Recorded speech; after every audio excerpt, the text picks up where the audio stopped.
Mountains. Hello, who's here? Hi, Patrick. I just realized the time was 9 o'clock. I was like, oh my God, I missed the time. I was going to go live. Oh, there's glitches in my background. Oh no. Let me try to fix that. Okay, yeah, let's do that instead. Hello, who's here? Come say hi. Grab your favorite beverage. So with me this morning, I have always my dynamic duo. I have lemon water, and I have my coffee.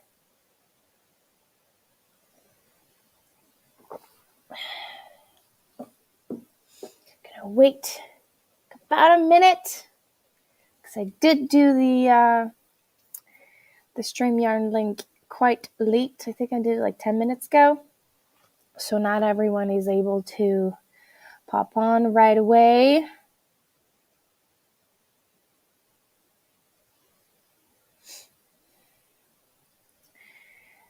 Come say hi.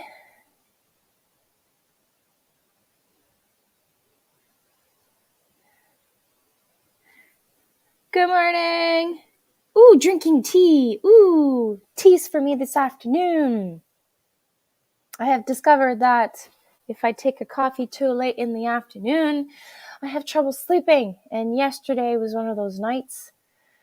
I drank my coffee, it was past 2 p.m., and I tossed and turned and tossed and turned and tossed and turned all night. And in the morning, I woke up like it was 2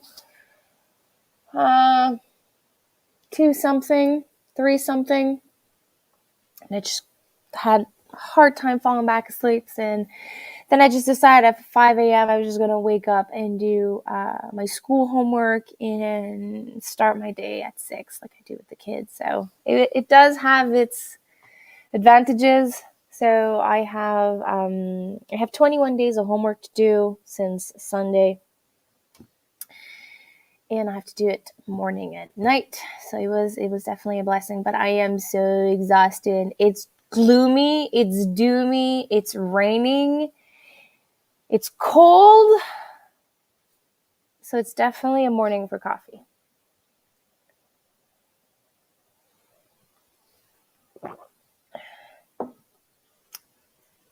So I don't know who's going to pop on. I know I always take a risk Tuesday morning. So watching this on replay. This week is going to be a little different. I am prepping for leaving for the Eastern Ontario Homesteading Conference over the weekend. So the conference is on the 4th of May. I'm prepping to go there. So this week I have already filmed, published, and edit. I just need to do tweaking a little bit. So this week's video is going to be a garden tour. So I promised you, garden, there's not really much going on. There's more weeds than perennials popping back up. So I show you that. I show you the good, the bad, and ugly of my grow room. And there is a lot of ugly. I'm having a lot of heartaches. My fans are not working properly. So I had some computer fans we were supposed to set up. They don't work. I didn't want to pay ridiculous amounts for fans, so I tried to make it work. Didn't work. But anyways, there's a lot of ugly. I show you that in the grow room tour. I show you the perennials that are popping back up. Some of the modifications I've done in my raised bed area. So that will be out on Friday of this week. And for the early content members, that's going to be out on Thursday of this week. So that's one of the things I have changed. So I'm still going live at the moment on Sunday. The Tuesday morning will be coffee live, will be a last minute decision every week. And then I find that publishing on Friday for me is way easier, less stressful. Instead, I used to do Tuesday, I used to do Thursday, and it was way too much. and I was kind of having a hard time, and I don't want to do what I did last year, just like film videos and publish videos. That's not what I want to do. I want to share content with you guys that is genuine, that is fun, and that you guys want to see. So garden tour was a request. It's very popular every year. So that's going to be this week's video. I'm going to film my little adventure to the conference. I film it every year. We meet up as friends on Friday, Saturday, and Sunday, and we turn this event into like a weekend. Like some of us is going to be 3 days, some of us is going to be 5 days. So we turn that weekend event into like once a year.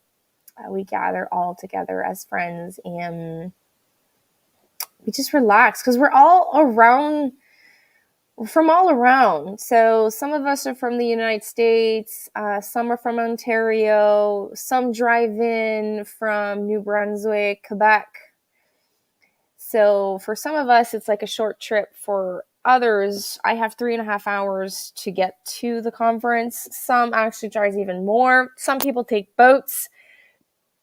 It's crazy. Like we are gathering over the weekend and I'm like sitting down with my phone taking notes. Like, what do I have to bring for my weekend? So obviously as a content creator, like I went over my 4-hour drive for you. Okay, so you're a bit further than me, but wait a minute, you're 2.5 hours from me. How can you be 4 hours away?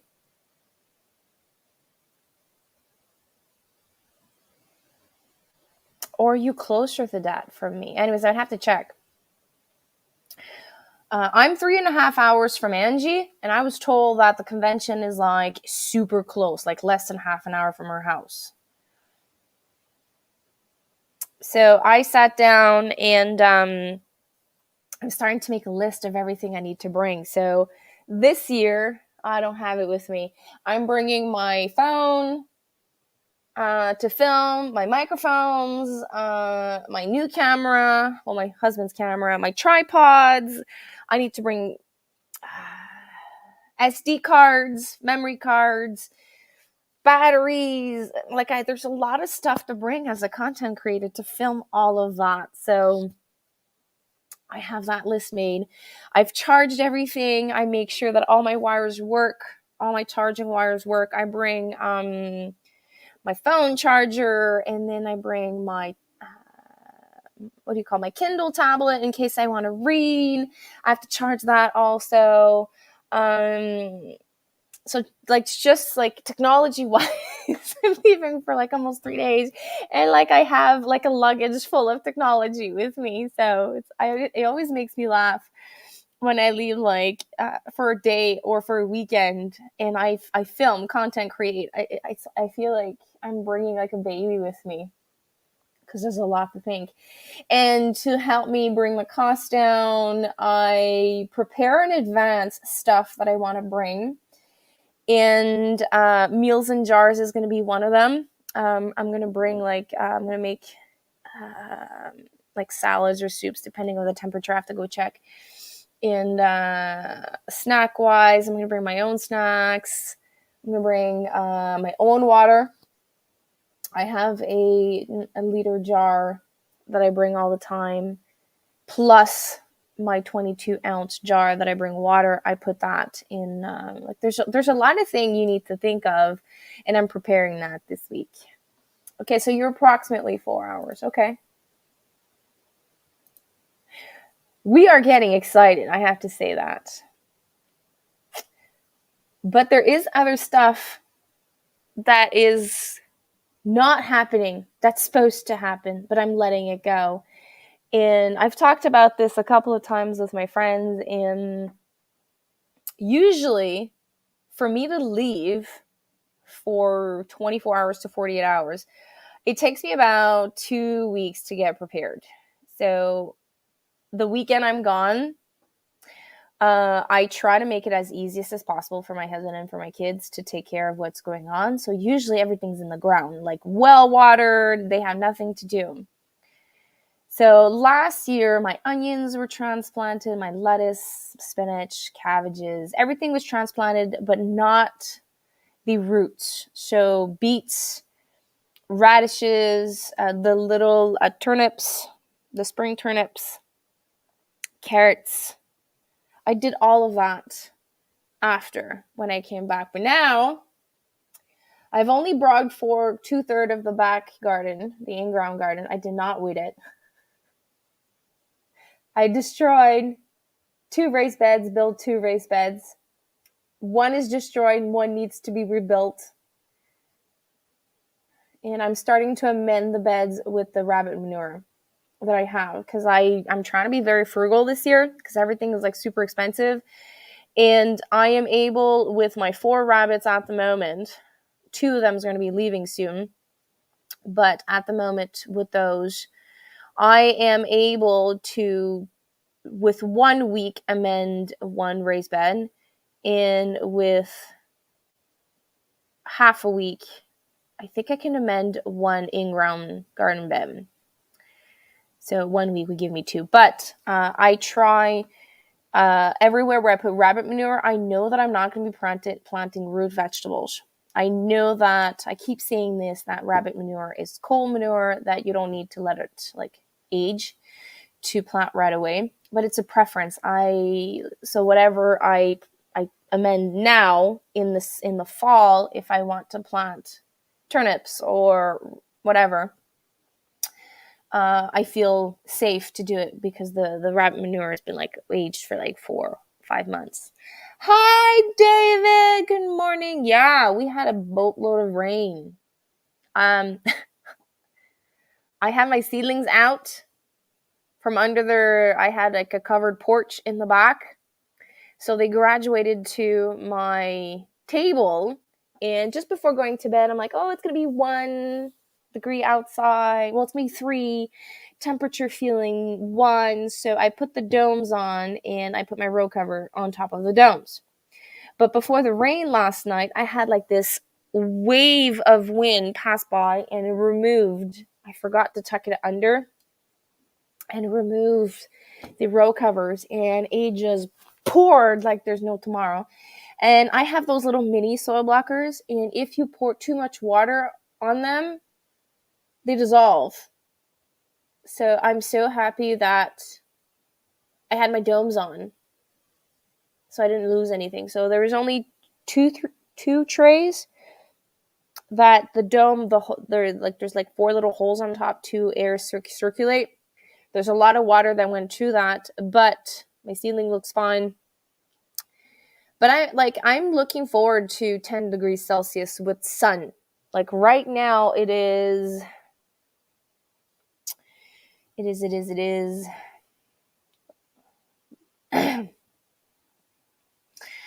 So without the windshield right now, it's 7. But with the wind, it's 3. And the warmest it's going to get today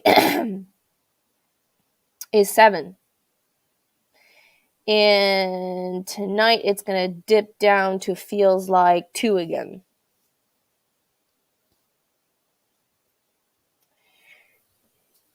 So I think my seedlings are going to graduate in the tunnel, so I no longer have to worry about them being rained on.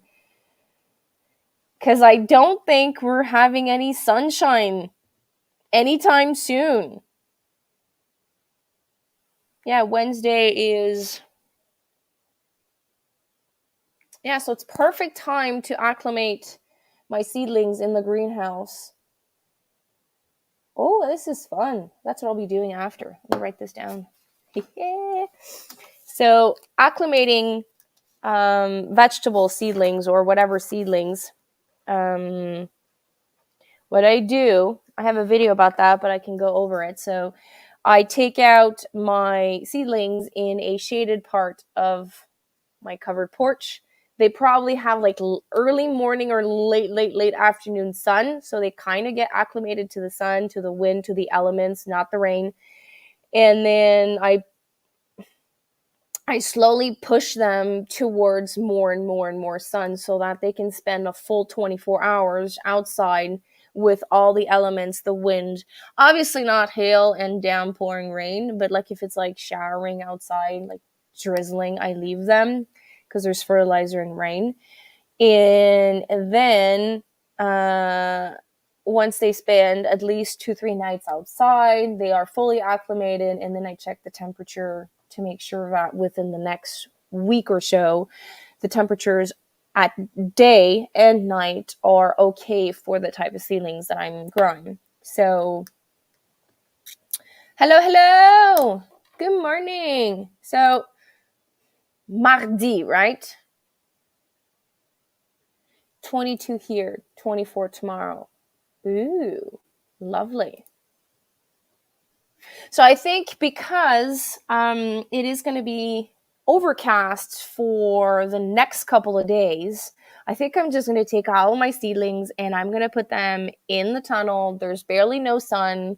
It's a perfect day to start acclimating to like all of my seedlings. Yeah, I'm going to do that. The going up the stairs, down the stairs. In the spring, well, this year it's probably not going to be like that. So usually I would bring in and bring out between 10 and 20 trays morning and night. So in the morning, I would open my lights and then my seedlings would be acclimated to the environment inside. And then like I would do the process of starting to acclimate them and then work towards the full sun. And like I would bring in like 10, 15 tomato and pepper trays morning and night. So I had like a gauge on my phone and in the kitchen. As soon as the temperature dips to 15 in the tunnel, I would walk outside, bring them back inside and put them under the lights. That is like my spring training. Like I have to go down 4 steps and go up 4 steps. So like it's like a small training. This year I'm trying not to do it. So whatever's going to go in the tunnel right now is going to stay there. I'm not bringing it inside. I do not want to do that. So I'm hoping that when I come back, I only have, so at the moment I have 4 trays of tomatoes that I'm hoping that I will not have to up pot. Maybe one I'll have to change the soil. There's something wrong with it. Weird, they all have the same soil, but they don't seem to be thriving. So I could have maybe didn't wash it properly, so there's probably like a fungi in it. So I'm gonna maybe change those and see if it can like perk them back up. So I have 4 trays of that, and I think I have like 2 trays of peppers. So if bringing those in, that's only 6 trips. So I could do that. That's not like 20 trips like I did last year. Last year I had 15 trays of tomatoes. It was a lot. It was a lot. So I'm trying not to do that.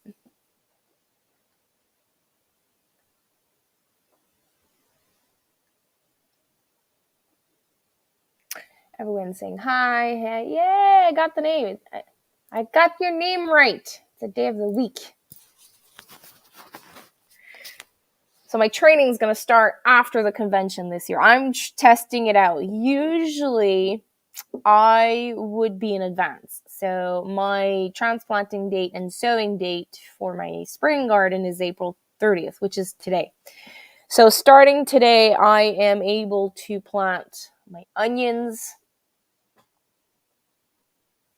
my cabbage family, the brassicas. So cauliflower, broccoli, kale. I don't think Swiss chard.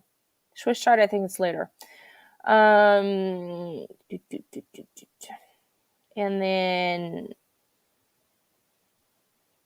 the radishes, the beets, the carrots, the turnips, the spring turnips.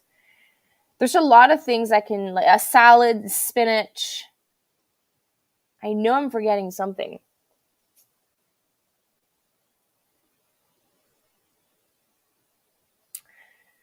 So anything that can handle cold for me can be planted around the 30th of April. Usually I would start transplanting on the 20th and hope for the best, watch the temperatures, and I had a couple of row covers and I would do that.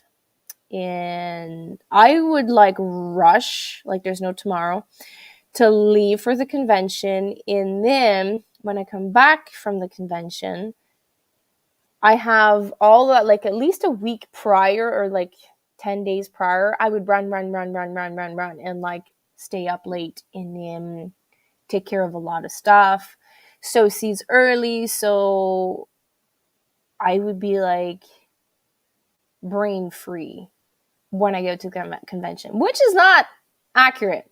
So everything was planted, everything was done. So that Friday night, I would call my husband and I would say, oh, how are the kids, blah, blah, blah. And then the next day I would ask him, how are my seedlings? Is everything okay? Did you make sure that the chickens didn't go in the back garden? Like I had like worries. I was like 4 hours away and I was worried about my garden. So this year I'm trying something different. So I'm going with a different approach. I'm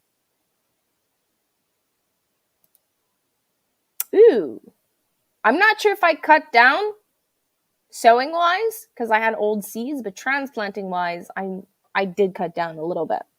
Peppers also. And I might do something. I'm going to come into that later after. What was I going to say?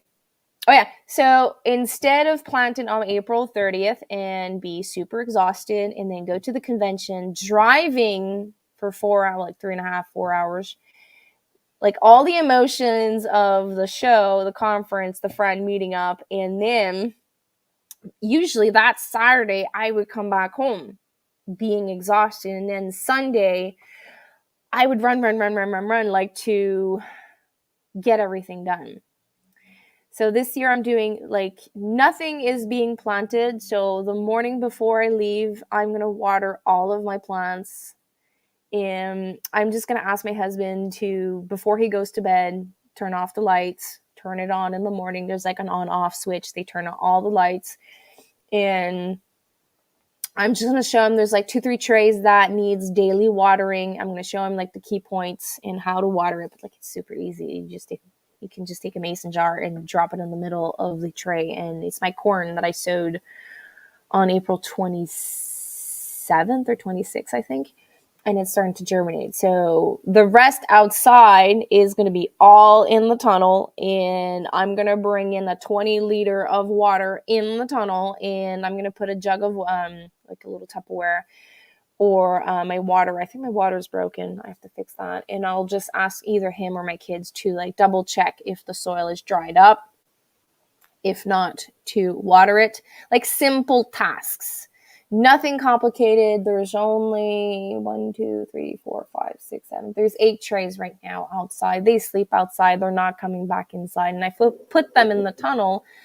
From what I'm seeing this week, they're not going to dry up. So it's less responsibilities for everyone, less stress for me. But I'm going to go at the conference already recharged. Full. My batteries are going to be full charge. I'm going to have all the emotions. Obviously, you know, I'm going to be around friends. So I'm going to eat differently. I'm going to go to bed different hours. So Sunday, I'm only going to be tired of my weekend and driving. So I'm going to take Monday to relax, to recharge my battery. And then on Tuesday, make a plan and just start prep. Like the beds are mostly all broad fork. I just have to weed them and put 3 bags of compost in like 1 day at a time. That's what I'll do. I'm trying this year. So instead of everything being transplanted between April 20th and May 3rd, it's going to be planted May 5th. So like a week to 2 weeks after. Ooh, lovely. My husband wants to invest in those little diesel heaters so that we can have at least 2 rounds of tomatoes and 2 rounds of peppers. And then if we're lucky in those varieties to have Russian, so Muscovich is a Russian variety. There's Manitoba that can handle the cold. And like in that second set to have like early tomatoes and late tomatoes. I have to find like a Russian variety for maybe like cherry or saladinette so that we can maybe bring it on to the fall. But like we're not there investment wise with the diesel heater. Well, I am more relaxed for sure. I remember last year, same date. If I compare where I am mentally now to where I was last year, there's many things that has changed. So the never ending list is always there. So I catch myself on a regular basis being overwhelmed by my lists. So, like I make lists around the house. I have some in my agenda. So like I'm the one that takes care of the budget. I'm the one that takes care of the paying bills. And then the kids have activities. So I have like an agenda and all of that for the family business, if I can call it like that. And then I have a calendar for my content creator. I'm not there yet. This is something I'm working on, like a content creator calendar. So I kind of have like an idea of what I want to do during the month. That is something I'm working on. And then I have like general stuff that I want to do. So there's like an essential oil class I want to follow. It's a free class that I registered that I have to, like, I just write things down. But last year, with that list, I would freeze. Like my brain would go, oh my God, I'm over frying. I can't do this. And then I would go like spiraling down the doom scrolling, the questioning, and not doing anything, and like my list growing at the end of the day. And then I would go through the phase of beating myself up, being mean to myself, saying mean things to myself, and then self-worth, self-confidence goes down. But now when I catch that, so this morning I had that. Okay, so I have a big list to do, and I took my phone. And I caught myself after like 4 or 5 minutes. Okay, I can't do this. I can't do doom scrolling. This is not good for me. So I'm just going to pick one. I'm going to pick one chore that needs to get done, and I'm going to do it after the live. So I know that I have to transplant peppers. So that's what I'm going to do. And I try like to look at my list, assess what I need to do, and then pick the one that is the most important. And then I take the list and I put it away so that I don't focus on the overwhelming, like the Mount Everest. So I try to find my way to Camp 1, and that's what I've like, if I can compare from before to now, I am able to do it. Like I there's days that I don't see the signals and I go back to my old ways. But when I catch it, I try to not go down that path. Hi! Hello, Mallory! I hope on your property it's not cold like here. Here it's like 5 degrees, 7, temperature feeling like 3. It's doomy, gloomy, it's raining, there's no sun. Yes! Do the thumbs up. So how is the driveway? You're working on the driveway. I haven't watched your last video. I think you're working on your driveway this week. So we're talking about traveling to the Eastern Ontario Homesteading Conference over the weekend. So Echo Life, her name is Mallory, if you missed that. The key is to catch it. Yeah. I have to catch it. That's the hardest part. And people think that the healing journey, one and done, it's finished. No, it's not. Because our behaviors have created years and years of self-destruction in bad habits. So you're going to deal with one bad habit, but you still have like a lot of bones in your closet that you need to take out and deal with. And until you're ready to face them or catch them, you're not going to heal. And then when you start the healing process, you need to deal with it. So I need to sit down with myself, have a pep talk, and tell myself, okay, so you're doom scrolling right now. Why are you doing this? Assessing the emotion. Like, why am I wasting my time in my brain doing that? And then I feel that emotion and I just let it consume me. And then when that is consumed, I just, okay, so that's it. Like, I've accepted it. Next, I'm finished. I'm done. And then I go on with my day. But it's not easy. It's not easy to catch it or to deal with it. I'm just trying to figure out where my house is gonna go this morning to see what. Oh, that is the hardest. I think if I was in your position and I would be sitting right now in front of my land and have to take that decision on my own, I think it probably would take me a couple minutes to figure it out. Obviously, I think I would go down the logical path with that. So where will my windows be? Where will my kitchen be? Where will I sleep? Because I am south facing my bedroom. So 2 of my bedrooms are south facing, and those are toasty during the summer.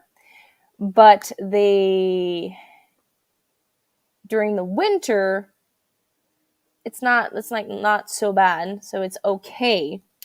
But summer is like toasty a lot. So we have to put air conditioners. I own a central home, so I don't have central air conditioning. So I have like windows that you like stuck stuff in your windows. So we have one, and my son's room has it. My daughter's room which is not completely south facing, her room is cooler. So if I had to make a logical choice, I would orient my cabin that way. But then it's not helping because, like, you know where your cabin. Okay, so now you're figuring out where you want your kitchen, where you want your bedroom, and all of that. But then where do you place it? Because you can't. Well, you could if you put it on. He said it in your last French video. If you put it on, you don't do a foundation, you do a dry. He called it something dry. Oh, I forgot the word. So if you bring in a crane, they can lift up your house and then you can like relocate it. But it's like, it's an investment to do that. So it's like a very hard decision. Hello, I'm guessing it's Desmond. Good morning. Yeah, definitely. I was telling that to Fred. I'm like, it's a very hard, even him, he's like, I wouldn't know. So the investment of each hydro pole is a lot. So like you go with that, and then there's limitations, and then like you position your house, and then you don't like it, and then you don't want to invest in that one post. But sometimes like maybe one post is going to be ideal, but it's still, you still have to add that into your budget, and it's probably like frustrating. So I'm going to send you lots of love, and putting my thinking cap on and sending you that vibe so that you can make a good decision and not regret it.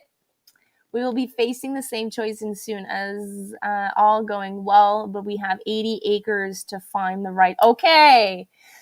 I think I would like sit for months if I had 80 acres to pick and like pick a spot. Like I have 15,000 square feet, and like there's things I'm like, should I put the tunnel there? Should I put the garden there? Should I had like such a hard time, and I only have 1/3 of an acre. So 15,000 square feet, Mallory, you have an acre. No. I have a third of an acre, which is 15,000 square feet. So you have just under an acre. So, right. Like you need to sit down and have a talk with yourself and like go within and ask for like help from everyone. So everyone around you, past, present, future, like please tell me something. Like send me a sign. Where's the perfect spot? Where there's the X? Put the X. Mark the spot. Yeah. Okay. So almost an acre.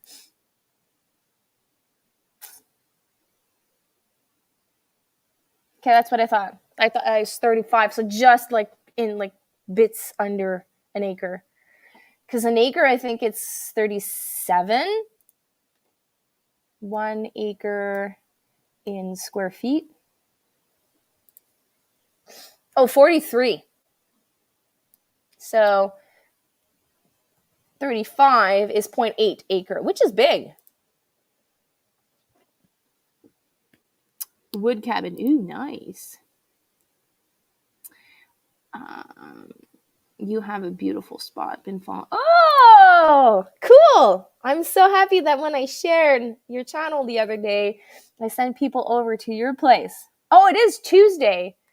And I didn't do my homework. Usually on Tuesdays, I share someone's channel. Does anyone that is present on live right now needs a little shout out? So it's 37-minute in.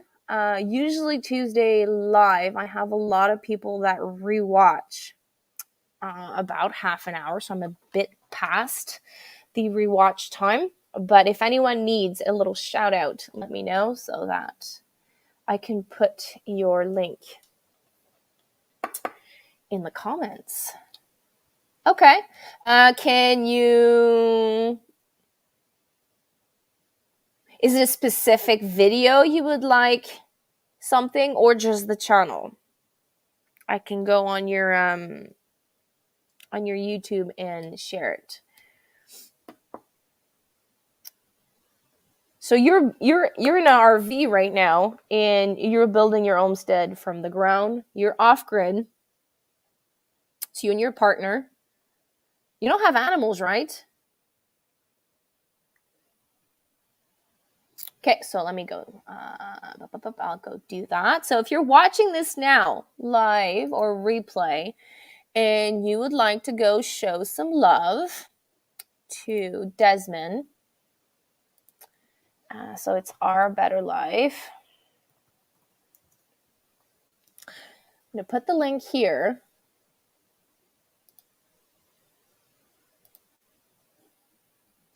Let me do that.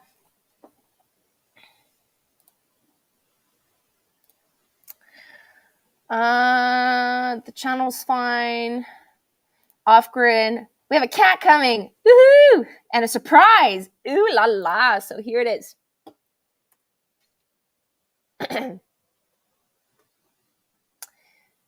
I shared that.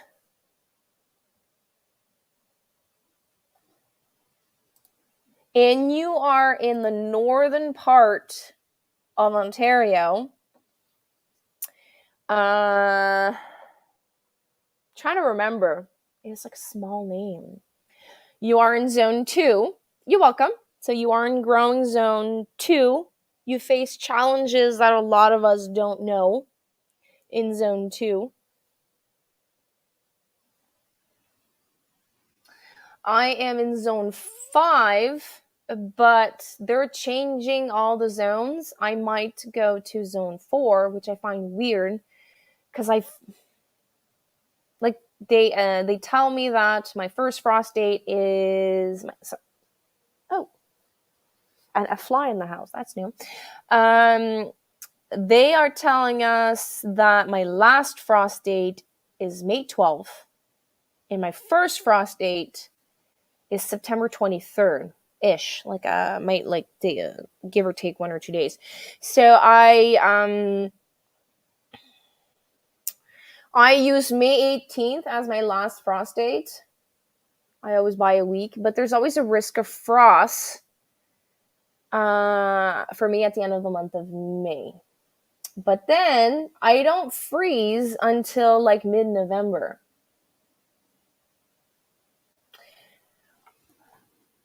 Awesome. So I'm sending your way good vibes. Your thinking hat is on, and everyone you need to decide where your house should be.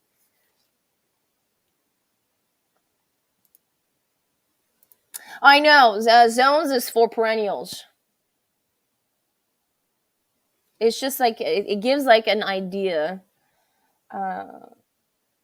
when I say zones. Yeah. I find that we are in a microclimate, so when they told me that I was going to change to 4B, I was like, really? Okay. Our last frost day is June 10th, and your first frost day is probably like September like 1st or September 2nd. Zone 3, I have friends that are zone 3 and have like 3 weeks difference. Okay. Well, it's a guideline. When I use zones, it's to buy perennial plants, bushberries, apple trees, and all of that. But for frost, I always use the almanac dates that I have. Oh, it was close. September 1st. Ooh, that was good. Definitely. She's got this.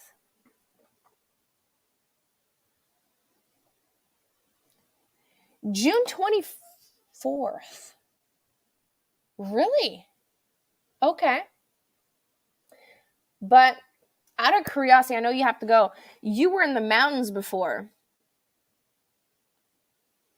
Isn't that the same thing in your eco village? Or you didn't change altitude at all?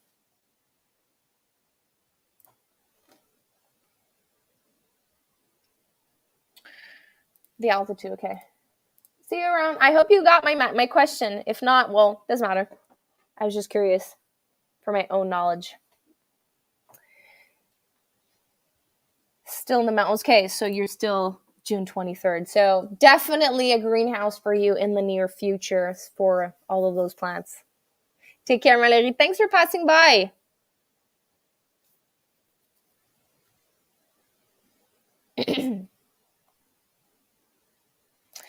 At the moment, I don't think she has one. Her land is raw. But since she's in an eco village, she did mention to me that there will be a shared greenhouse available. But when? She hasn't shared that detail yet. Or I missed it on her videos. I'm a bit behind. I'm 3 videos behind. She has a French channel and she has an English channel. So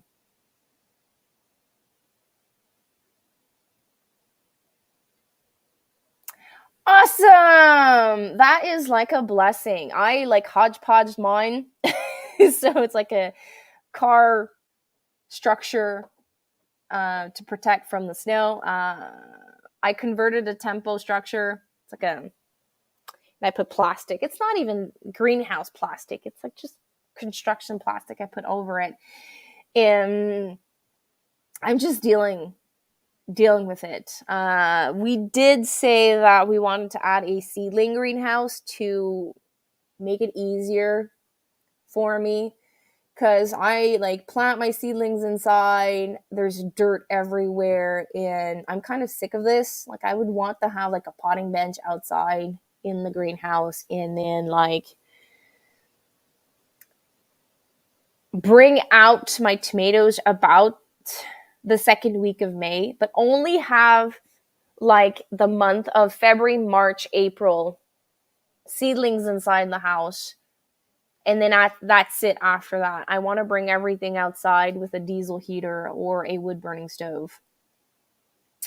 Hello, Mrs. Ann. You're zone 8. Ooh, down south. Lucky you.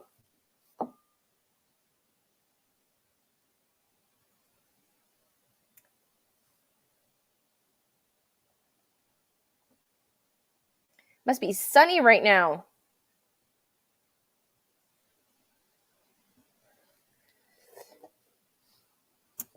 Thanks for saying hi. We did a video clearing space for it, but man, we have yeah. So I'm in a village. I didn't have those heartaches. I did not have to clear anything other than a couple of branches and to bring down a tree or two to build my garden. So I can't really complain. It is a lot of work. I will not hide that. So when I see like you, Desmond, Mallory, and some of the channels that I follow, so one that I watch on like a weekly basis is Simple Living Alaska with Eric and Ariel. Their first property, like there was a cabin on it, just about it, and they were clearing and added a greenhouse. They added a chicken coop. In 4 years after, they decide to buy another property and restart. In another channel that I'm watching, they bought land on the Victoria Island and also a land on Hawaii. And both of those land were raw, and one of them was like full forest. So to get to their land, they had to find the logging road and then build a yurt. And then 4 years after, they decide to like again restart again, build from scratch, but this time on an open field. And it's amazing. It amazes me.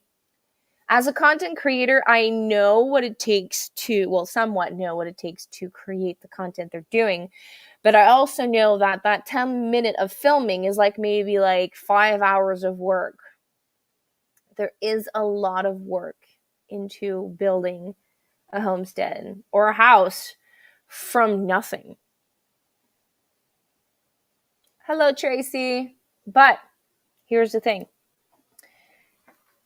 I'm trying to convince my husband of that.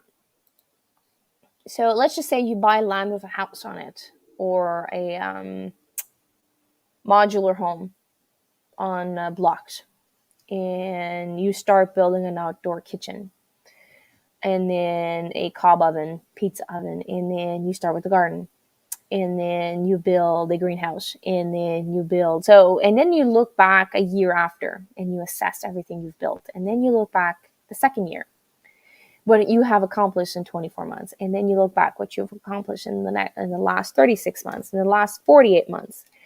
And then one day you open a beer or whatever you drink, coffee, wine, juice, tea, iced tea, and you look and you're sitting on your porch. There's going to be a day. Some people takes a year, some people takes 2, some people takes a lifetime. And they admire their creation. I think as an individual, as a human being, as a man, as a woman, building stuff with your hands transforms you in ways that we can no longer understand. So buying a house, living in a house, working a 9-to-5 job, having like that mundane, ongoing, repetitive, like always the same thing, or almost all like daily, on a daily basis, Monday to Friday, always the same thing. The weekends you have kids, it's always the same thing. So that redundancy, like at one point, I find drives us completely mad, but out of necessity, we just keep on doing it. And those people that decide, like you, Desmond, and Mallory, and the channel I mentioned, decide to change their life and live a simpler lifestyle and build from the ground up a lifestyle of their dreams. The first year is probably going to be filled with tears, probably more tears of sadness than joy, because there's going to be a lot of heartaches, a lot of learning experiences. And then when you hit that 2-year mark, you're not going to be the same person as that 1-year mark. You've grown. You're going to grow. You're going to learn. And you're going to inspire people maybe to do the same. Maybe not the same exact thing, but like to change the wheel, to change the lifestyle. I am trying to convince my husband to let go of this 9 to 5. Well, him, it's 3 o'clock in the morning to 3 o'clock in the afternoon. Not like his phone doesn't stop ringing till like 5, 6 o'clock at night. So he clocks in like at 3:30 or 4 o'clock in the morning, and he stops working like around 5, 6 at night. I would want for us a different lifestyle, but he's hard to convince. I'm already home, so I've been home for, Citrix is 7. So I've been home for a while now, because I stopped working in December before I gave birth to Citrix. So December 2016, I stopped working, but I had my salary for a year. And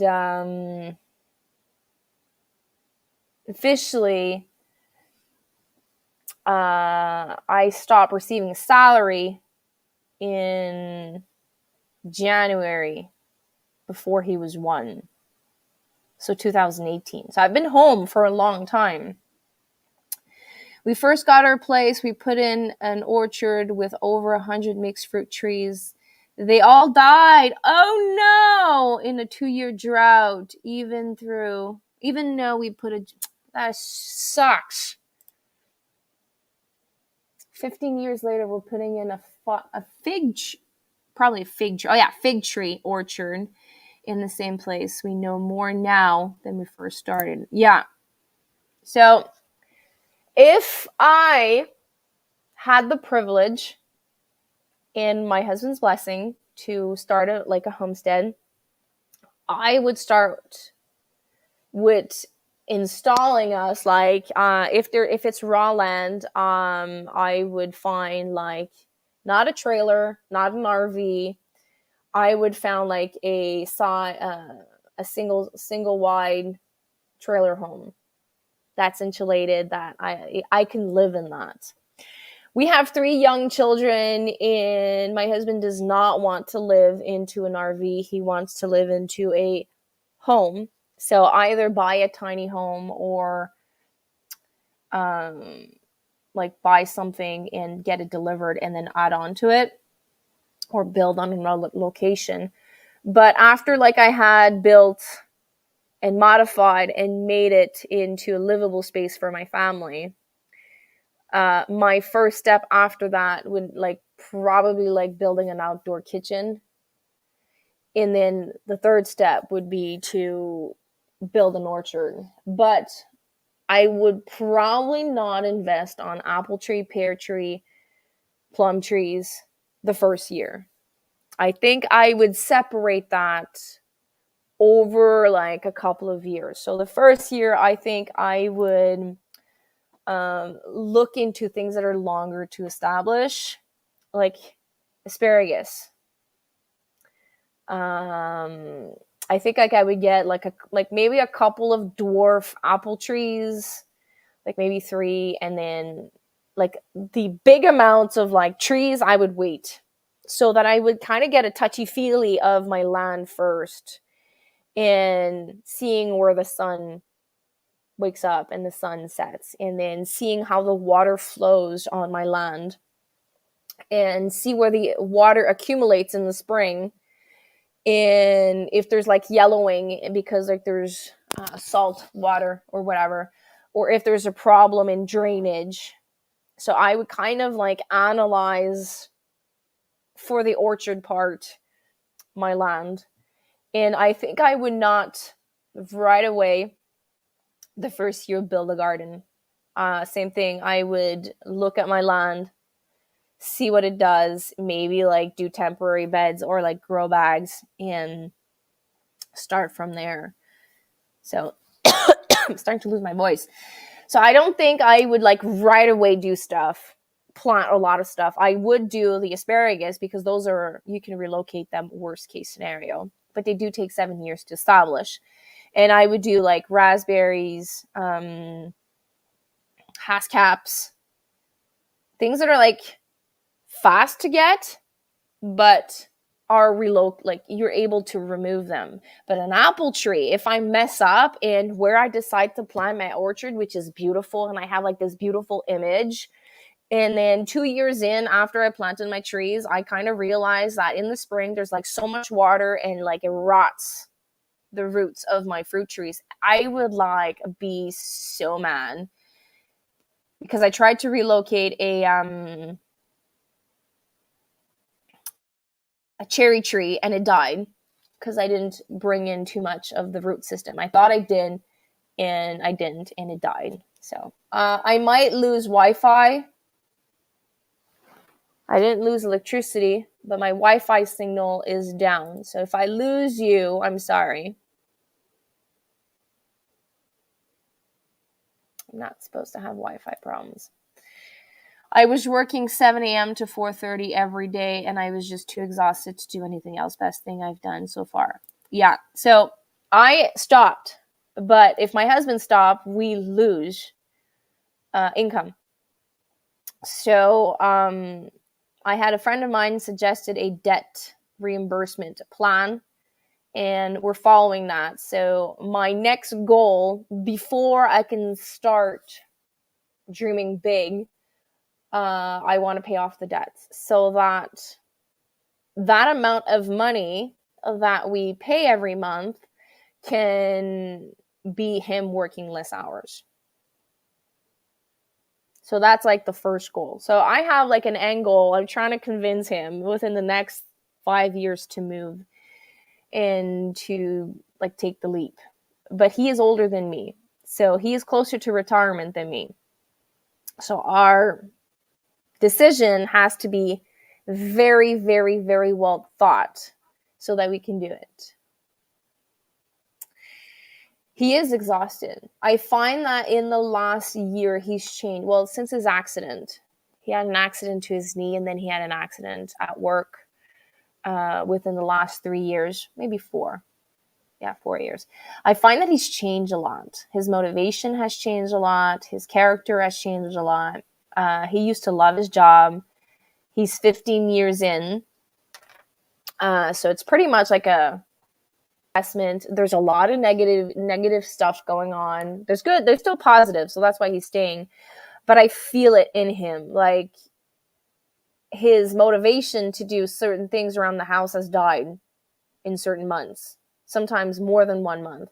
So when I come to see him and I say I have to do all these things within the next couple of months, he's going to say yes, but then he's going to sit down one day and I'm going to say, okay, so we're due. Like I told you in the month of May or April, we were due to do this. And then I can feel it in his eyes. And like, I see it that he doesn't want to do it. Like his motivation is like completely down.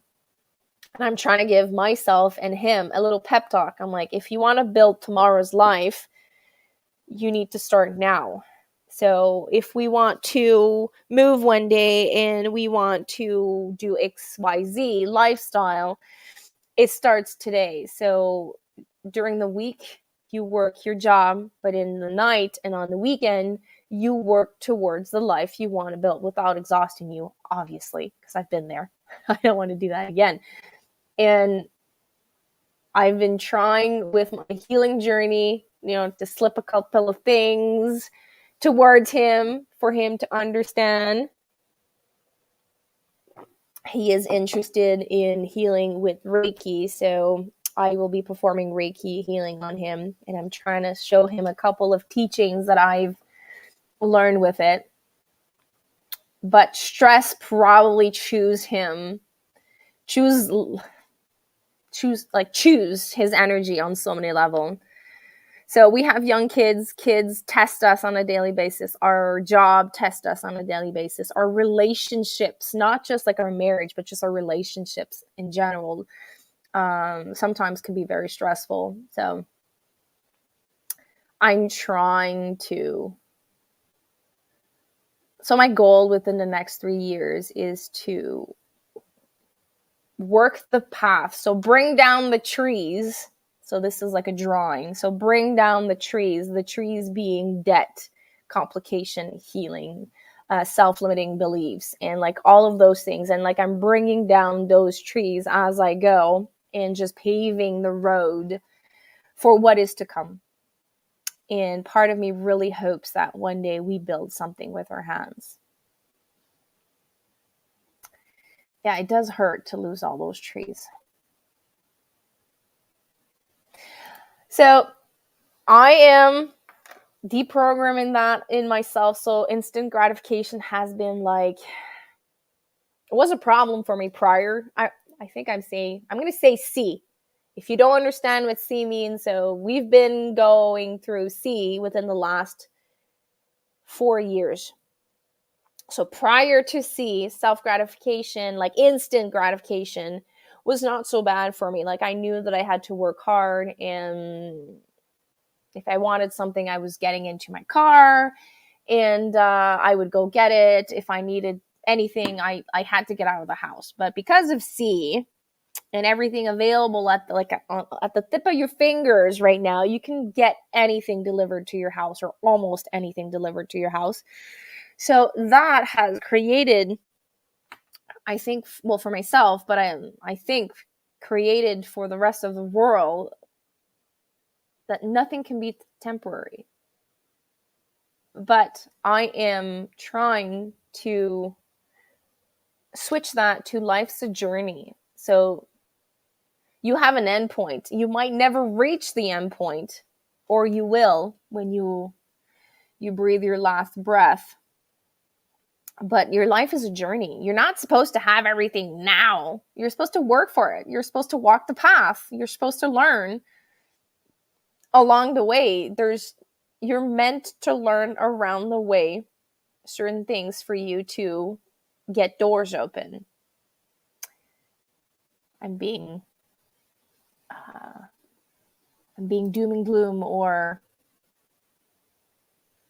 being work stress definitely affects you, all aspects of your life. It's difficult. So that's where I was last year. So I'm the one that takes care of the family income, the debts, the payments, the house. The kids need stuff. Everything goes through me. The house, I take care of it mostly. We split that responsibility. And then laundry, food storage, cooking, cleaning, the homestead, the content creator. Stress has a toll on you. There is a price to stress. And like I said earlier on, it's easy to go down the spiral of being overwhelmed. And that's where we make the most damage on ourselves. But then, I've been doing this to myself for a very long time. It's going to take me a very long time to get out of it. And it's easy to fall back in your old habits. That's so easy.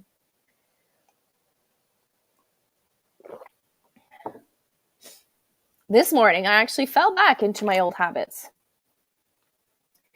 Just like I realized, oh my God, it's 9:10. I'm supposed to go live this morning. I had lots of stuff to do, and I just I got stressed. I got overwhelmed. I got anxious, and I'm thinking of how things are going to be for my plants because I'm starting later. How I was all over the place. But the live, deciding, okay, so usually I give half an hour of warning for my live, but I'm it doesn't matter. I'm going to give 10, 20 minutes heads up, and people's going to pop in when they can, rewatch when they can. And I just took the decision to do it instead of spiraling down that doom scrolling. And after, depending if it stopped raining, I'm going to bring plants in the tunnel. Do a workout.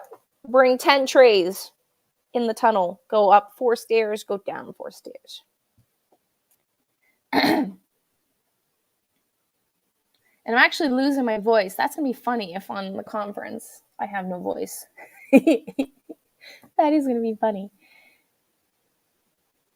Did I miss anyone? I was talking for a while. Did I miss any comments?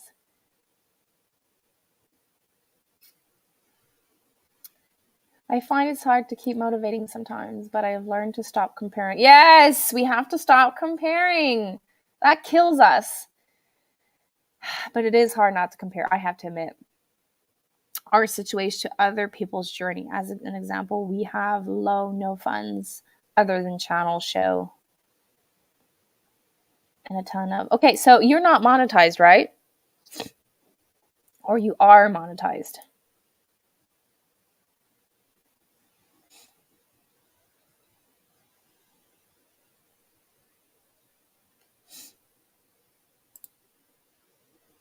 I'm looking at your channel right now. Okay, so you're still in the beginning. Okay. It took me a while to get to monetization. I'll be completely transparent with you. So I think it took me 2 years. No. So I started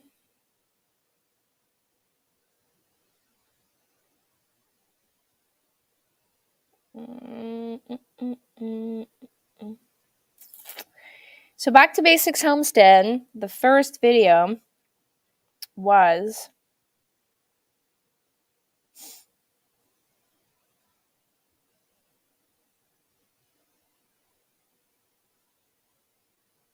sorry, it's going to take a while.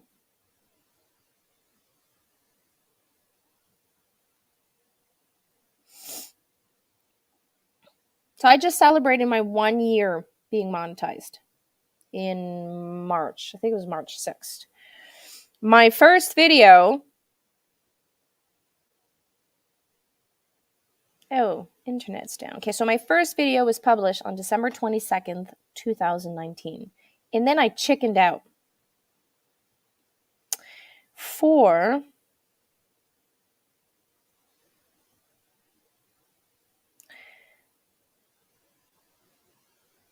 about a year.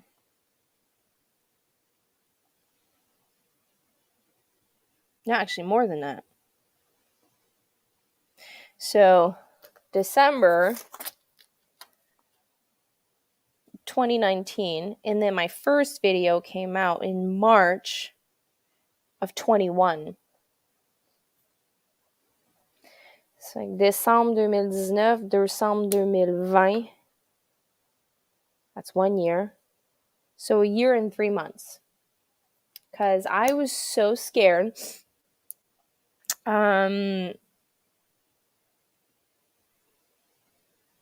Of everything. So I had so much self-doubt. I had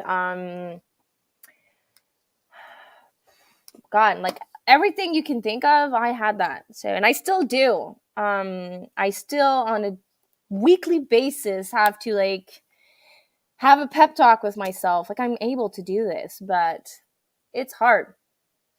And so I started in March of 2021 and I got monetized on March of 2023.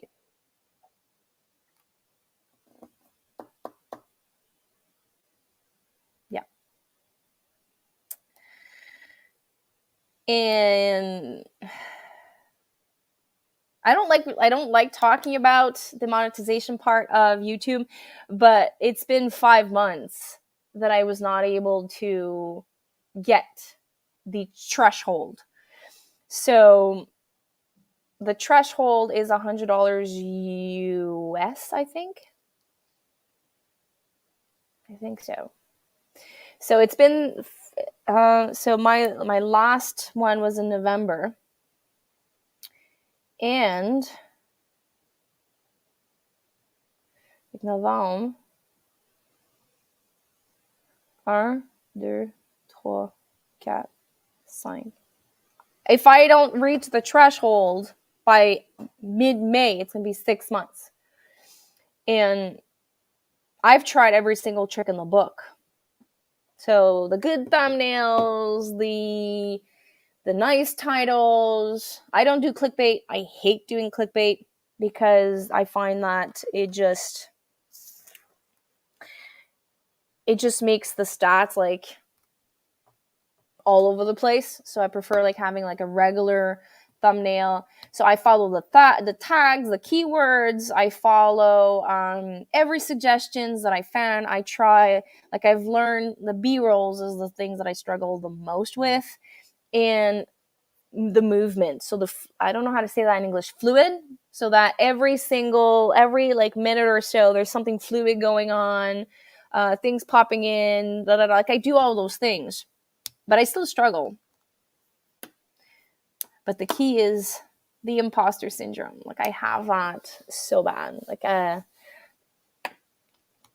every month it happens to me. Yeah. I do know people that were monetized in less than 4 months. And I am only human, and I have that moment of like jealousy and like, what does like he or she has more than me, like, but you know, there's sometimes you hit the algorithm right, and I have not reached that. So I did have a video last week that went 5 times what it did usually, and I did exactly the same thing. So I published the same time, used similar tags, used similar content, like to go over the same, but the video did not pick up. So even though you do all of those chores, all of that homework, the last thing is the algorithm of YouTube, and none of us are safe from it.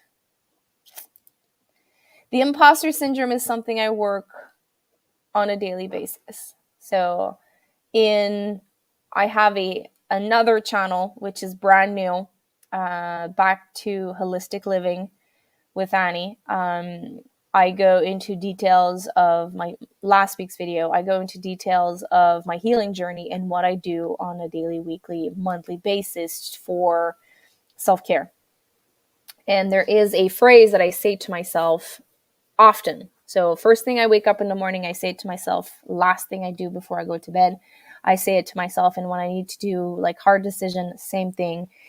It's so I used 5 to 10 words that came up to my mind. So people think of me, these bad things of me. So I wrote them down, and then things that I think about myself, and I wrote them down. So the negative aspect of myself, and then I flipped them around and I converted them into a healing phrase, an awakening phrase. And I am worthy and I am enough is part of that phrase. You threw heart and soul into a video. Yeah. Absolutely. That video I'm talking about, I poured my heart and soul into that video with my new channel, my Back to Holistic Living channel. Let me put it. So this one, I don't know if I can access it. My internet is like so slow today.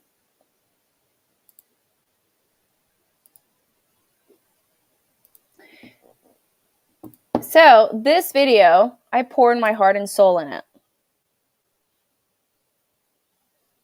So on Back to Basics Homestead, I had one version, one style of filming, editing, and publishing. And then I did another style completely on the opposite, voiceover, music, completely different. And I poured my heart and soul on that. It's not doing well on both channels. So I'm like, oh my God. Doing a daily affirmation statement and mantra. Yeah. So I in that video that I talk about, I have daily affirmation mantras, if you want to call them, but I also have prayers during the day that I say. So in my course, Master Teacher, I have a prayer to do morning and night. And every time I eat something or drink something, I have a little prayer that I say, a gratitude prayer. And what else? There's another one I do. Also, when I do my self-healing on myself, there's a little prayer that I do. All of those things together, if you just like say it once, it doesn't make a difference. Well, it does, but not as much. But if you say it like for a certain amount of days, regularly on a daily basis, that's where it transforms. I also do gratitude journaling. That also is hard. Like the first day I felt awesome. Okay, I'm grateful for this. Okay, so I listed, I think 5-6 things. I was like, oh my God. So my ego was like all excited. I wrote all these things down. And then I am trying to do this for 21 days and obviously continuing it. I'm at day 10. And this morning, I have no idea what to write. Yesterday, I had 4. I couldn't write 5 because I've already said a couple of things. And I'm trying to find other things that I'm grateful for. For today, I'm going to write probably that I'm grateful to have internet because I am able to talk to you guys.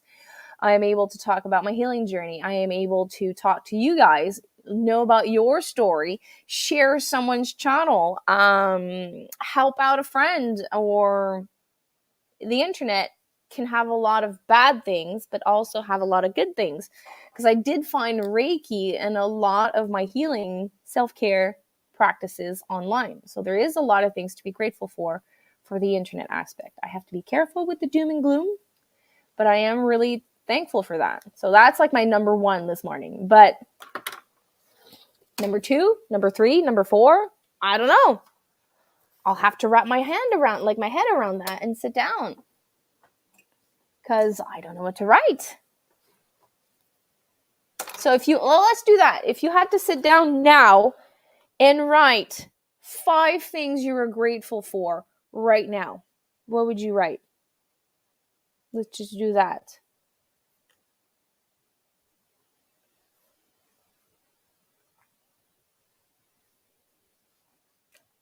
My Wi-Fi is all over the place, so maybe it's going to take a while. So I just cut spinach plant, more peppers. Now I have to process it. So you're grateful for that?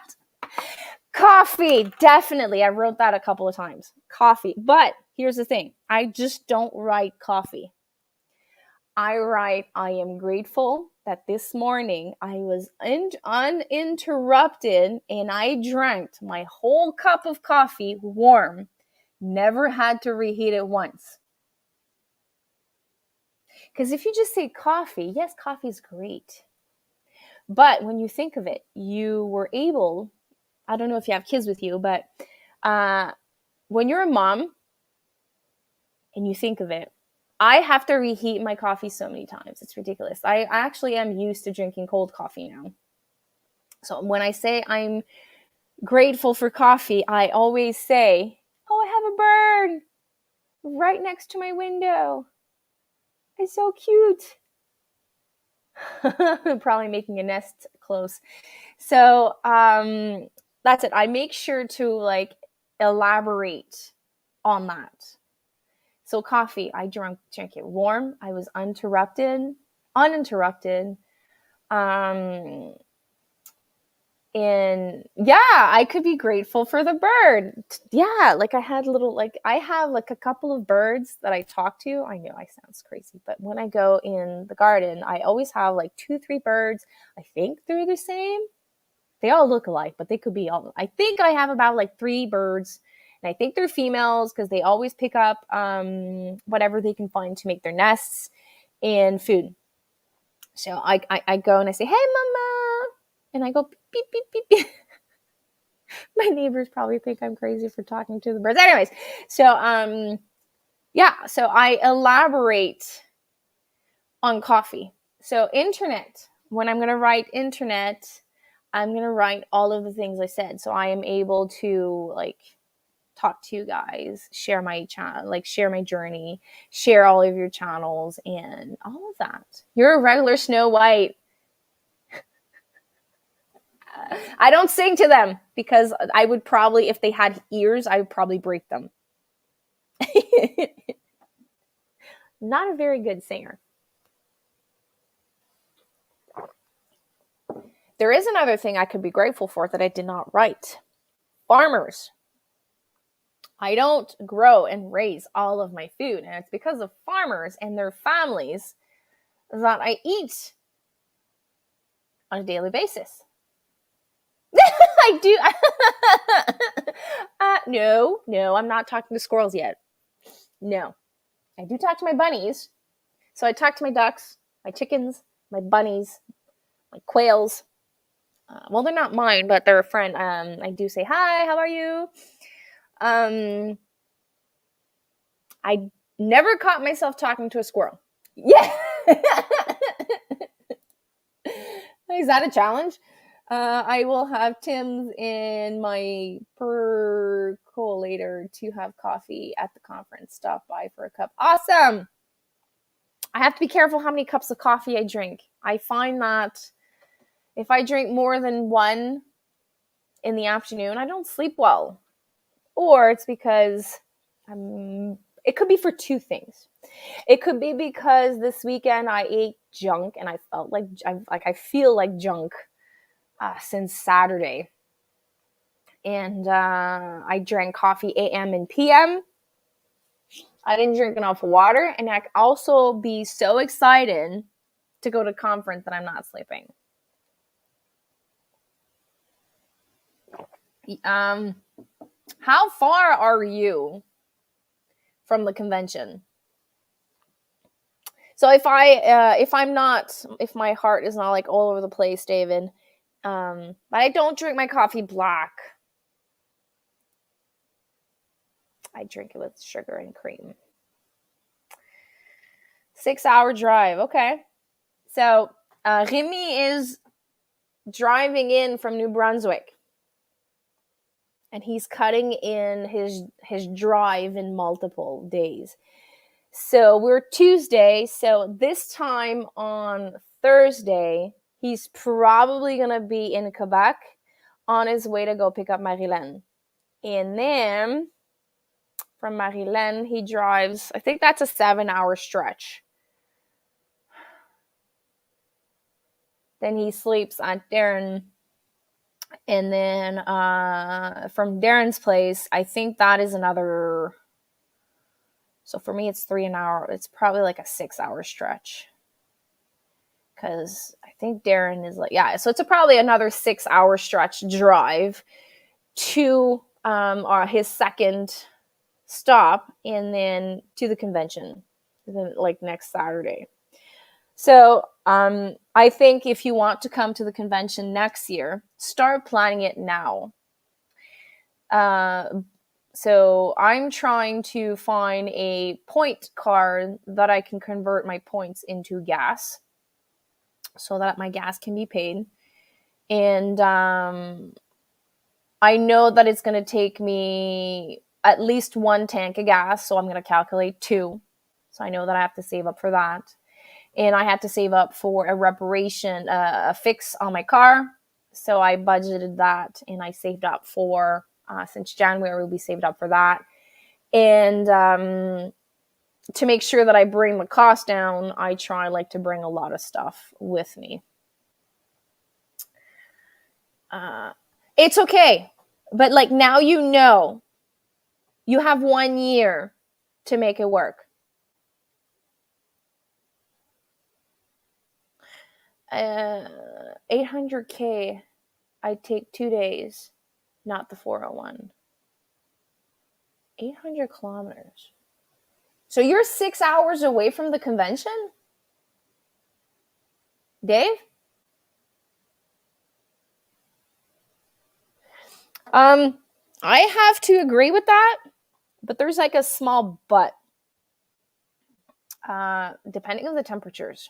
So if it's foggy, gloomy, I'm not taking the back roads. If it's beautiful, sunny, I'm definitely taking the back roads. So me and my husband had this dream when we didn't have kids, and we wanted to take the long road to Gaspésie. So we are, well, where we used to live, we were 2.5 hours from Quebec City in Quebec, province of Quebec, Canada. So we wanted to get as fast as possible to Quebec. And then there's like the hotel there that we always go every single year when we used to travel. And then from there, we wanted to take, it's called the 132, all the way to Gaspésie and like follow the ocean and just look around and just like observe. We were able to do it part of the way, but depending when we travel, there was always a lot of traffic, and so we like kind of left the 132, go on the 20, and then we would go put gas, and then from there we would go back on the 132. It's so beautiful. I don't own a motorcycle. My husband used to before he met me. He says it's way too dangerous to do roads like that with a motorcycle, especially alone.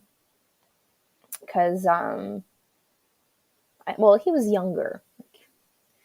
He was in his like ride or die moments, and like in his 20s, early 30s. So no responsibilities, no wife.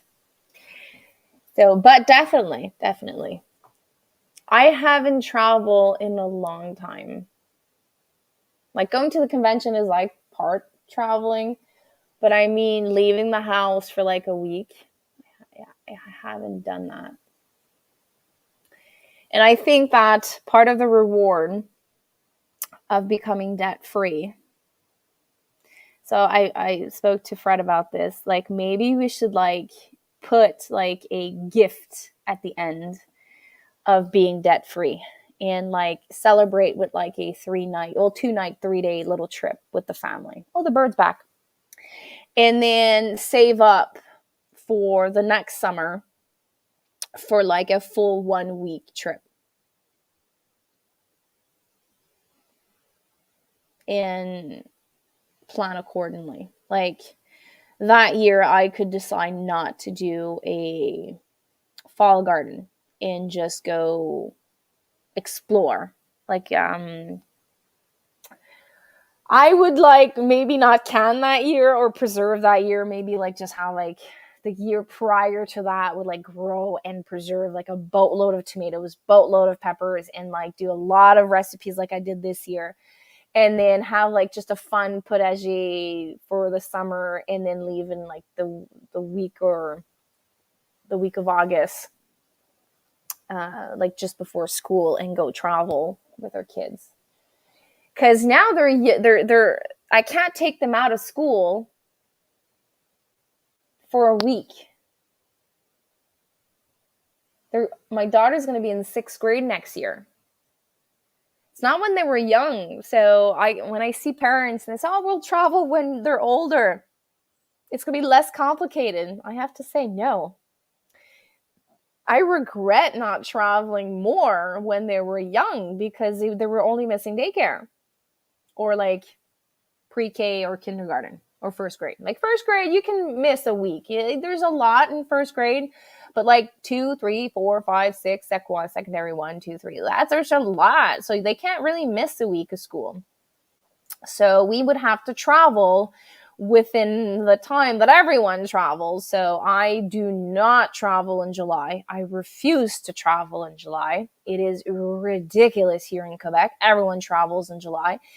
And the high peak season is like the 2 last week of July, the 3 last week of July and the 1st week of August. So I would like travel the week after that to make sure that there's not boatload of traffic and Worst case scenario, I would like make them miss their like 1 or 2 first days of school. Like the, those are not as important, but I really crave for an adventure with my family. Long road trips are off the cards for a while for me after the drive across the country this winter with the camper. Where are you from again? You left Manitoba, if I remember correctly.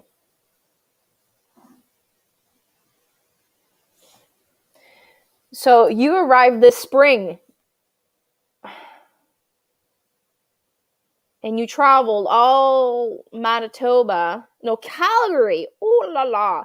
Okay, so you left Calgary in the depth of winter and you rode to northern part of Ontario. Holy cow! That must have been hectic.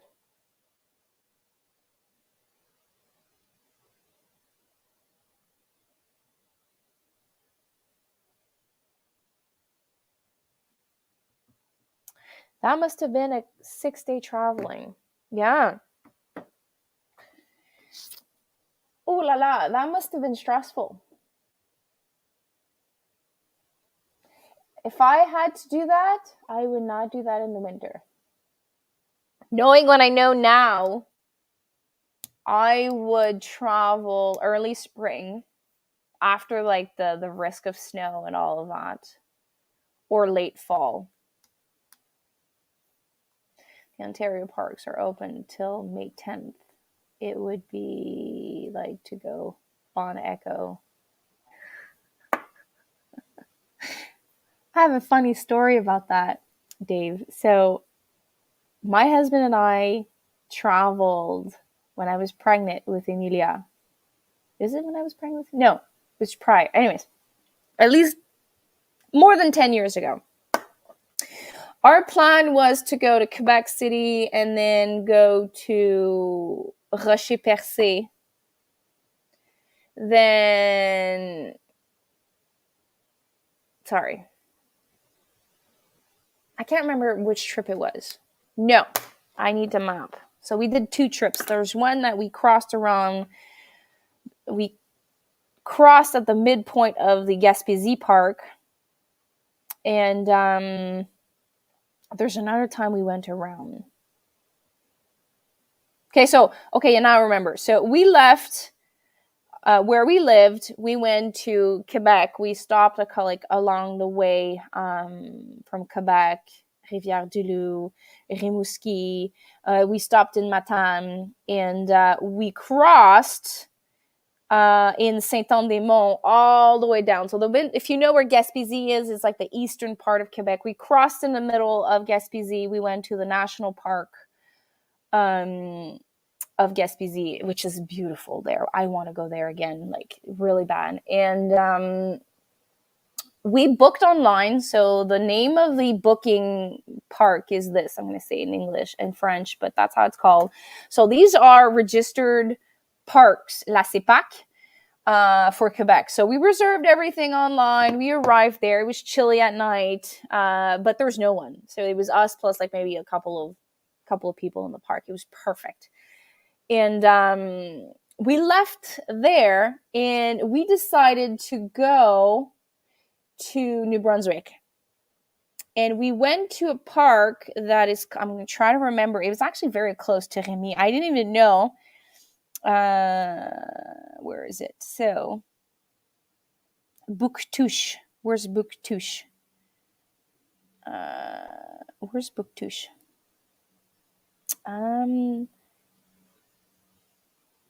Bouctouche. Bouctouche. Yeah, New Brunswick. Okay. So we went to Bouctouche, which is a like 5-6 hour drive from the Gaspésie Park. And we arrive at that park and the guy's like, well, the park's not open. Well, I'm like, I don't understand.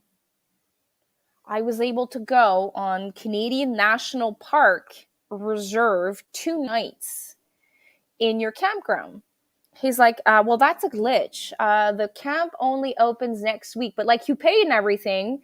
So I'm just going to go in the park. Everything's ready. It's just, you're going to be alone. So go inside and just like pick anyone you want because you're going to be the only one there. And we were the only one there. And it rained. The only thing it did is it rained on us for 2 days straight.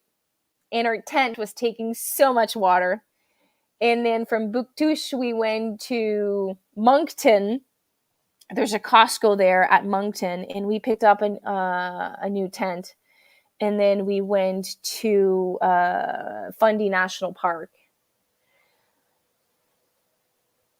And I have to say that every single park that we reserved, we were the only one there. So we were able to go, but we were like just two of us. It was just the two of us, and no one was there.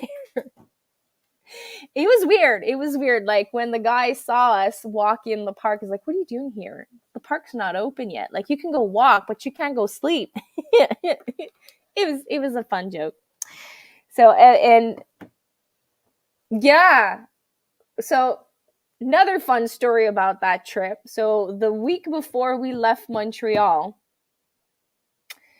it was shiny, it was sunny, it was perfect. We left Montreal and we arrive in Quebec. There's a temperature difference every year when we leave Montreal and we arrive in Quebec City near the ocean. There's like between 5 and 10 degrees difference. Sometimes we left Montreal once, it was 42 degrees Celsius in Montreal, and we arrived there, it was 10. Just to tell you the temperature difference. And it was a 4-hour drive. And we arrived there. It's perfect. The next day, it's sunny. We arrive in Gaspésie. It's perfect. The first night, we always sleep at a inn. We never open our tents because like we are rushed to get to our campsite. And we normally drive between 5 to 7 hours between each campsite, which is a lot. That's a lot of drive. But anyways, we had fun. And as soon as we arrived and we opened our tent in Gaspésie, it rained. And it did not stop raining until we got home. Every time we go camping, every single time we go camping, I don't remember one trip that we had beautiful sun. No, there was one trip that we had a lot of sun. There's even a year we said, screw this. We're going home one day early. And he's like, we're not reimbursing you that last night. I don't care. I am so tired of being wet. Like the tent was always wet. We would put it, like we would unassemble it in the car, like fold it in 4 and put it on top and open the windows between locations and like hope that it was going to dry up. And then we bought tarps. So we put a tarp under, then we had a top over our tent. And then we like, because like the wind sometimes like bring in the rain like that. So we would put it like a tarp over the tent. And then we put like a canopy on top of the tent. And then we had a third or fourth thing on top of our picnic table. Everything was wet. Our bones were wet almost. Like we would cook in a fire pit that was wet.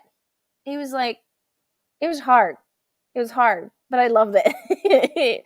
I would definitely go back for like a weekend camping, but like all our camping stuff is like beyond ripped. So in our basement, we did not know that there were so many mice down there. They made so many holes in our tent. We can no longer use it. But definitely, I would love to go back camping. I think I would have like a conversation with Mother Nature before I leave to make sure that the week I picked, she doesn't decide to rain on us for the entire week. It was always an ongoing joke. Every year we would leave and we would come back, and the day we would come back, it was sunny, it was bright, and like just the tip of the cherry on the sundae on our wedding day. So October 11th, we got married, And it was freaking pouring on our wedding day. So I just had time to leave the car. So the wind dodged down, the rain dodged down. So I left my car at the church, the bottom of the step of the church. And I just had enough time to walk in the church. And then it started pouring rain. And then we had the celebration and we took pictures. And then there was a break in the wind, break in the weather. And we were able to take that big, where everyone is there, like the big family picture of our wedding. So I was able to take that. And then we were able to take some pictures. But then the wind picked up and like my veil was like all over the place. And then it started raining again. Then it started getting cold. It was an eventful day. And around 6 p.m. that night, the sun peeked out. And my photographer came to see me. He's like, "Hey, you have to go outside. The sun is out." But I'm like, it's like everything's rain. Like everything's like, it's muddy outside. He's like, "Well, you have no good pictures with your husband." So like he drags me outside. And it's so freaking cold because like the change of temperature and all of that. So I'm like shaking, trying to take pictures outside. So yeah, so up till our wedding, it was raining.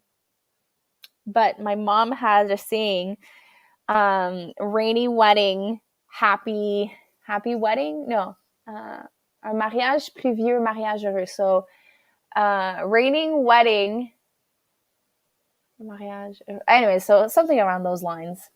So that's like a side of my life that I didn't say. So every time I go on vacation, it always rains. And I had this song me and Fred would sing all the time. Rain, rain, go away, shine, please, sunshine, come outside. Just never worked. Well, guys, I'm starting to get hungry. I just realized it's almost noon. And my stomach is like, rawr. Tell me it's hungry. So thanks for the chat. Thanks for everyone that stayed till the end. I will work on this week's video. It's almost ready to be up. And then you guys are going to have a garden tour and a grow room tour. Well, it's always a pleasure. And Sunday, I have no idea if I'm doing a live. Because I'm going to be back around 4 p.m.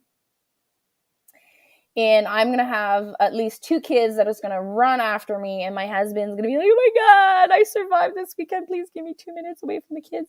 And I'm going to have to prepare the lunch and everyone for the next day. Because Monday they have school. So I don't know. So Sunday is going to be a last minute decision if I go live or not. So, bye, Desmond. Bye, Dave.